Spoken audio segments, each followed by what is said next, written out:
사도신경하심으로 우리의 신앙을 고백하겠습니다. 전능하사 천지를 만드신 하나님 아버지를 내가 믿사오며 그 외아들 우리 주 예수 그리스도를 믿사오니 이는 성령으로 잉태하사 동정녀 마리아에게 나시고 본디오 빌라도에게 고난을 받으사 십자가에 못 박혀 죽으시고 장사한 지 사흘 만에 죽은 자 가운데서 다시 살아나시며 하늘로사 전능하신 하나님 우편에 앉아 계시다가 죄로서 산자와 죽은 자를 심판하러 오시리라.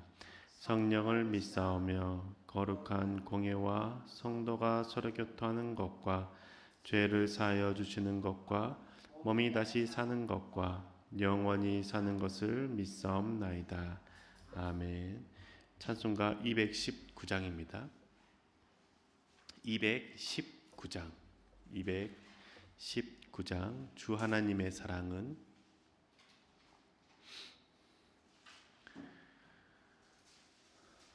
219장 함께 찬양하시겠습니다.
우리에게 주신 하나님의 말씀은 요한복음 18장입니다.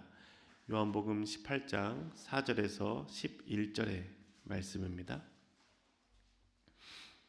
요한복음 18장 4절에서 11절의 말씀 함께 읽겠습니다. 예수께서는 자기에게 닥쳐올 일을 모두 아시고 앞으로 나서서 그들에게 물으셨다. 너희는 누구를 찾느냐? 그들이 대답하였다. 나사렛 사람 예수요. 예수께서 그들에게 말씀하셨다. 내가 그 사람이다. 예수를 넘겨줄 유다도 그들과 함께 서 있었다. 예수께서 그들에게 내가 그 사람이다 하고 말씀하시니 그들은 뒤로 물러나서 땅에 쓰러졌다. 다시 예수께서 그들에게 물으셨다. 너희는 누구를 찾느냐? 그들이 대답하였다. 나사렛 사람 예수요. 예수께서 말씀하셨다. 내가 그 사람이라고 너희에게 이미 말하였다. 너희가 나를 찾거든 이 사람들은 물러가게 하여라. 이렇게 말씀하신 것은 예수께서 전에 아버지께서 나에게 주신 사람을 나는 한 사람도 잃지 않았습니다 하신 그 말씀을 이루게 하시려는 것이었다. 시몬 베드로가 칼을 가지고 있었는데 그는 그것을 빼어 대제사장의 종을 쳐서 오른쪽 귀를 잘라버렸다. 그 종의 이름은 말고였다. 그때 예수께서 베드로에게 말씀하셨다. 그 칼을 칼집에 꽂아라. 아버지께서 나에게 주신 이 잔을 내가 어찌 마시지 않겠느냐. 아멘. 하나님 앞에 예배드리고 기도로 나오신 성도님들의 삶을 주님으로 축복합니다. 하나님을 믿는다고 고백하면서도 믿는 자의 모습이 무엇인지 잘 생각하지 않을 때가 종종 있습니다. 잘 믿는다라는 것의 의미가 무엇일까요? 맹목적으로 믿는 것일까요? 생명도 주를 위해 바친다라고 고백하면 그 믿음이 참 큰 믿음일까요? 그렇지 않다라는 것 우리는 생각할 수 있죠. 아무리 내 생명을 바치는 믿음이라고 생각할지라도 내 자신의 영달을 위해서 생명을 걸 수 있기 때문입니다. 주를 위해 생명을 드리며 헌신한다라고 해도 어느 순간 나 자신을 위해서 헌신할 때가 있다라는 것이죠. 이러한 믿음은 주님이 보시기에 기뻐하는 믿음이 아닙니다. 오늘 우리가 만난 베드로가 그랬습니다. 베드로의 모습을 통해서 주님을 믿는 참된 믿음의 모습이 무엇인지 함께 생각해 보기를 원합니다. 오늘 우리가 만나는 예수님은 겟셋마네 동산에서 기도하신 후에 성전 경비대들에게 붙잡히는 장면입니다. 예수님께서 겟셋마네 동산에서 땀이 핏방울이 되도록 기도하신 기도의 내용은 제자들이 세상에서 주님의 이름을 전하며 살아가는 것이었습니다. 하나님의 아들로서, 하나님의 백성으로서, 하나님의 자녀로서 하나님께서 지키시고 그들이 주의 이름을 전하도록 주님께서 기도하신 것이죠. 예수님께서 십자가에 달려 죽으시고 부활하신 후에 제자들은 이 땅에서 예수님의 행적을 전하고 하나님의 나라가 무엇인지 가르치길 원하시며 기도하셨습니다. 이렇게 기도하고 내려오시는데 주님의 제자 중에 한 명이었던 가룟 유다가 그 성전 경비대와 함께 동산으로 올라가고 있는 것을 봅니다. 가룟 유다는 예수님과 함께 여러 번 겟셋마네 동산에 가서 기도했기 때문에 예수님이 어디 계시는지 쉽게 생각하고 찾을 수 있었던 겁니다. 오늘 우리가 읽은 2절의 말씀에 보면 예수가 그 제자들과 함께 거기서 여러 번 모이셨으므로 라는 구절이 있죠. 이 구절을 통해서 예수님께서는 제자들과 함께 여러 번 겟셋마네 동산에서 모이셨고 기도하셨던 겁니다. 그러니 예수님의 제자들은 그 여러 번 올라갔던 동산 그곳의 길을 잘 알고 있었던 것이고 가룟 유다도 예수님께서 동산에 계시겠지라고 생각하고 잡으러 온 것이죠. 제자들은 예수님과 함께 밤에도 동산에 올라가서 기도했기 때문에 횃불 없이 달빛만 의지해서 동산을 오르고 내릴 수 있었습니다. 하지만 가룟 유다와 함께 오는 경비대는 깜깜한 한밤중에 동산을 달빛만 의지하고 올라갈 수 없었던 것이죠. 그래서 그들은 예수님을 찾고 붙잡기 위해서 횃불을 들고 산에 오릅니다. 한 손에는 횃불을 들고 한 손에는 무기를 들고 오르는 것이죠. 기도를 마치고 내려오시는 예수님의 눈에 저 동산 밑에서부터 많은 횃불들이 올라오는 것을 보게 됩니다. 주님은 아시는 것이죠. 유다가 성전 경비대와 함께 나를 붙잡으러 오는 것이구나. 그리고 제자들도 그 상황들을 보면서 많은 횃불들이 올라오는 것을 보면서 긴장하며 내려가기 시작합니다. 분위기가 심상치 않음을 직감한 것이죠. 예수님을 붙잡으러 온 것을 눈치챘던 겁니다. 손에 횃불을 들지 않은 예수님은 경비대가 잘 보였습니다. 하지만 횃불을 든 경비대들은 자신의 주변만 밝게 보이고 그 불빛이 닿지 않는 곳은 깜깜하게 아무것도 보이지 않습니다. 예수님과 거리가 가까워졌을 때 예수님이 누구인지, 상대방의 사람이 있는지 없는지 잘 보이지 않는 그 정도 거리 위치에서 예수님께서 물어보죠. 너희는 누구를 찾느냐? 그때 경비원들은 목소리가 들리자 동산지기인가라는 생각으로 나사렛 예수를 찾는다라고 대답합니다. 그리고 나서 앞으로 조금 더 가는데 예수님께서 불쑥 경비대 앞으로 얼굴을 내미시면서 내가 그 사람이다 라고 말씀하시죠. 순간 어둠 속에서 사람의 얼굴이 눈앞에 다가오자 경비병들은 놀라서 뒷걸음질을 치다가 발이 엉키고 서로 부딪히면서 넘어집니다. 마치 귀신을 본 것처럼 놀라게 되는 것이죠. 예수님은 넘어진 경비대들에게 다시 물어보죠. 너희는 누구를 찾느냐? 경비병들은 놀란 마음을 가다듬고 일어서면서 나사렛 예수를 찾는다라고 대답합니다. 예수님께서 그들의 대답을 들으시고 내가 그다. 내가 바로 그 사람이다 라고 말씀하시죠. 그리고 너희들이 찾는 자는 나 예수, 나 하나이니 내 제자들은 놓아주라 라고 말씀하십니다. 주님께서는 십자가에 달려 죽으시는 그 상황에서도 제자들을 보호하시는 것이죠. 제자들이 남아서 살아서 복음을 전하기를 원하셨기 때문입니다.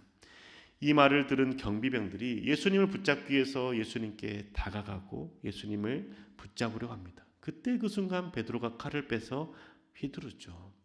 베드로가 휘두르는 그 칼에 대제사장의 종인 말고의 귀가 잘려 떨어졌습니다. 그러면 베드로는 왜 그때 칼을 휘둘렀을까요? 예수님께서는 혼자 붙잡으시고 자신들은 풀려날 수 있는 그 상황에서 베드로는 왜 칼을 휘둘렀을까요? 그 이유는 베드로는 예수님께 한 맹세를 지키기 위해서 칼을 휘둘렀던 겁니다. 베드로는 최후의 만찬 후에 예수님께서 모든 제자들이 주를 버린다라고 해도 나는 주를 버리지 않겠다라고 다짐했습니다. 심지어 나의 생명을 바쳐 주와 함께하겠다라고 고백하며 결단했던 것이죠. 요한복음 13장 37절의 말씀을 읽어드리겠습니다. 베드로가 예수께 말하였다. 주님, 왜 지금은 내가 따라갈 수 없습니까? 나는 주님을 위하여서는 내 목숨이라도 바치겠습니다. 베드로는 주님을 위해서라면 내 목숨이라도 바치겠다라고 불과 몇 시간 전에 다짐하고 결단했습니다. 그 결단을 베드로는 기억한 것이죠. 그래서 겟세마네 동산에서 내려올 때 밑에서 많은 횃불들이 올라오는 것을 보고 내가 주를 위해 싸우겠다라고 생각했던 겁니다. 언제 칼을 빼서 공격해야 될지에 대해서 생각하고 몰두했던 것이죠. 그런 예수님께서 이 제자들은 풀어주고 놓아주라라는 그 말씀도 귀에 들어오지 않았던 겁니다. 듣지 못했던 것이죠. 자신의 생명을 바쳐서 예수님을 구하기 위해서 언제 공격할지, 언제가 좋을지만을 생각했던 겁니다. 그래서 예수님을 붙잡기 위해서 성큼성큼 다가오는 경비병들을 보자 그때 칼을 빼서 휘둘렀던 것이죠. 함께 제자들과 싸우겠다는 마음이었고 제자들이 싸우지 않는다면 나라도 싸워서 주를 지키겠다라고 내 생명을 던져서 주님을 보호하겠다라고 결단하고 칼을 휘둘렀던 것이죠. 주를 위해 싸울 각오, 죽을 각오를 하고 있는데 주님께서 말씀하시죠. 칼을 칼집에 꽂아 넣어라. 그리고 이어서 주님께서는 말고의 기가 떨어진 것을 주어서 말고의 기를 고쳐 주십니다. 그걸 베드로가 보고 있는 것이죠. 베드로는 주님을 위해서 칼을 들었다라고 생각했지만 결국 주님께서 원하지 않는 행동을 했던 겁니다. 주님께서 원하시는 것은 베드로와 제자들이 칼을 들고 싸워서 이 자리에서 목숨을 걸고 주를 위해 바치는 것이 아니었습니다. 주님이 원하시는 것은 제자들이 붙잡히지 않고 자신들이 살아남아서 살아나신 부활하신 예수님을 증언하는 것에 있었던 것이죠. 그런데 이 마음을 모른 베드로는 자신의 믿음과 결단과 주를 향한 사랑을 보여준다라는 그 마음, 함께 주와 죽고 주님을 구하겠다라고 그 결단으로 칼을 휘둘렀던 것이죠. 그런데 이 행동이 오히려 주님께서 원하시는 제자들이 살 수 있는 길을 막아버리는 행동이 되었던 것이죠. 제자들을 죽음의 위기로 몰아넣는 겁니다. 주를 사랑하는 마음의 크기를 보여줬다라고 스스로 생각할 수 있지만 주님께서는 어리석은 행동이라고 하시는 것이죠. 그래서 그 칼을 칼집에 꽂아 넣으라라고 말씀하시는 겁니다. 왜 이런 차이가 생기는 걸까요? 그 이유는 주를 위한 사랑의 크기를 보여주는 그 방식이 세상의 방식으로 보여주었기 때문입니다. 주님께서 칼을 칼집에 꽂아 넣으라고 하시면서 무엇이라고 말씀하십니까? 칼로 일어선 자는 칼로 망한다라고 말씀하지 않습니까? 세상의 방식으로 일어선 자는 세상의 방식으로 망한다라고 말씀하시는 겁니다. 세상은 칼로 상대방을 없애고 짓밟고 상대방의 것을 빼앗고 높은 자리에 앉습니다. 그런데 주님께서는 그렇게 하지 말라라고 말씀하시죠.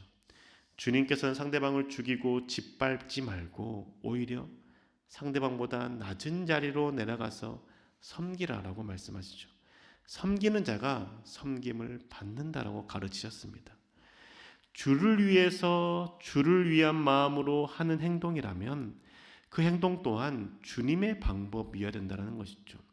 마음과 생각은 주를 위한다라고 하지만 행동과 실천이 세상의 방법이라면 주님의 칭찬을 듣는 게 아니라 주님의 꾸중을 듣는 것이죠.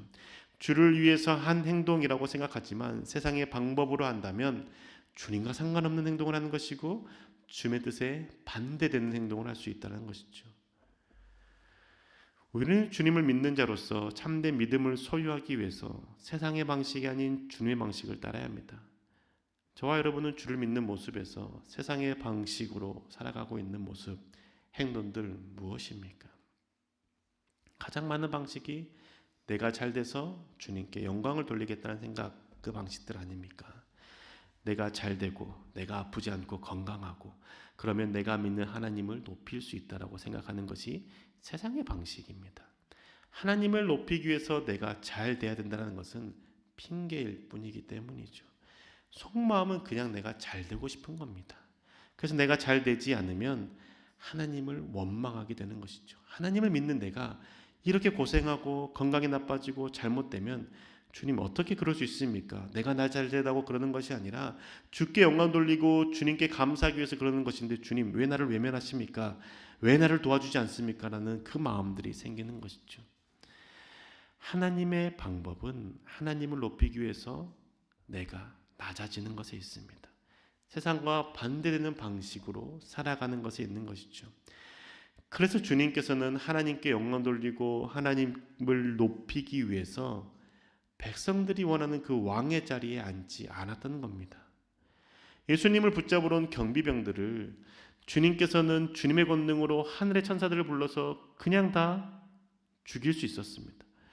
그리고 유대인의 왕이 되고 로마의 황제 또한 하나님의 권능으로 무찌르고 굴복시키고 로마의 황제보다 더 높은 자리에 앉을 수 있었습니다.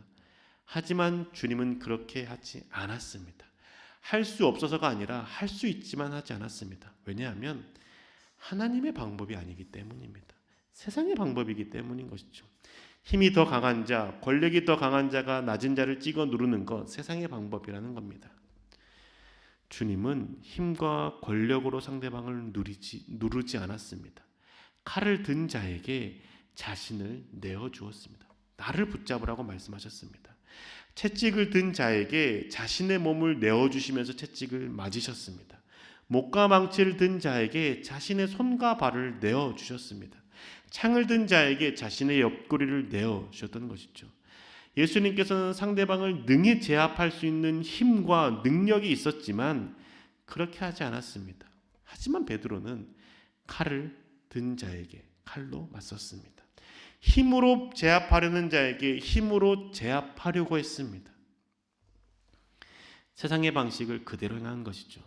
주님과 함께 3년을 보내며 배웠지만 그 위기의 순간에 세상의 방식을 선택했던 겁니다. 가장 익숙했던 방식을 선택했던 것이죠. 우리도 마찬가지 아닙니까? 주님의 말씀을 읽고 주님과 함께 하려고 노력하지만 결정적인 순간에 세상의 방식을 선택하지 않습니까? 우리는 연약합니다. 그래서 세상의 방식을 선택할 수 있다고 생각하지만 하지만 주님은 그것조차도 이제는 결단과 수고로 바뀌어야 된다라고 말씀하시죠. 세상과 전혀 다른 하나님의 방식으로 살아야 된다라고 말씀하시는 겁니다. 오른쪽 뺨을 따르는 사람에게 왼쪽 뺨을 내어줘야 된다라고 말하는 것이죠. 겉옷을 달라고 하는 자에게 속옷까지 내어줘야 된다라고 말씀하는 겁니다. 나를 힘들게 하고 나를 고통스럽게 하는 자에게 악을 악으로 갚지 말고 악을 선으로 갚으라고 말씀하시는 것이죠. 높아지기를 원한다라면 낮은 자리로 들어가고 섬기라라고 말씀하는 겁니다. 이게 주를 위한 삶을 사는 자의 모습이라는 것이죠. 주를 사랑하는 자의 모습이라고 말씀하시는 것이고 주를 믿는 자의 행동이라고 가르쳐 주는 겁니다. 어렵고 힘든 것 맞습니다. 하지만 그 과정을 통해서 나를 위해서 죽으신 주님의 그 사랑이 얼마나 큰지, 얼마나 쉽지 않은지, 얼마나 그 사랑이 나에게 깊이 다가오는지 경험하게 되고 실제가 되게 되는 것이죠. 주님의 방식으로 살아갈 때 주님의 성품에 동참하는 자, 주님의 성품을 배우는 자가 되는 것입니다.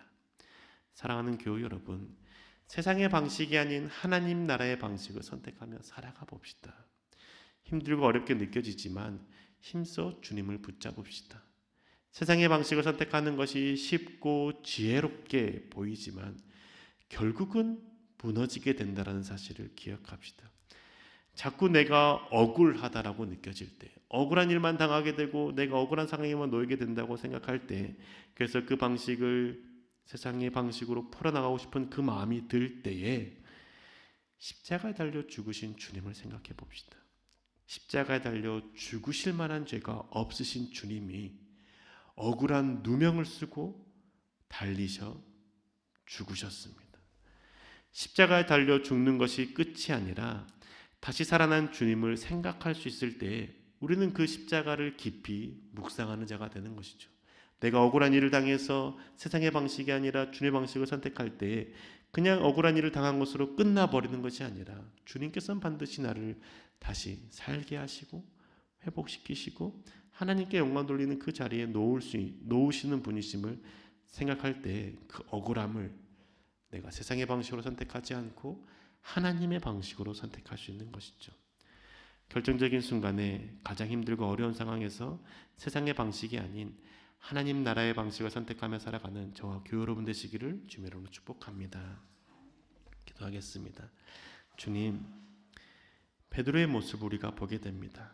주를 믿고 주를 따른다라고 고백하지만 결정적인 순간에 힘을 힘으로 누르고 억울한 일을 풀기 위해서 그 세상의 방식을 선택하려고 했던 우리의 모습들을 보게 됩니다. 주님, 하지만 십자가에 달려 죽으신 주님을 생각하게 하여 주시옵소서.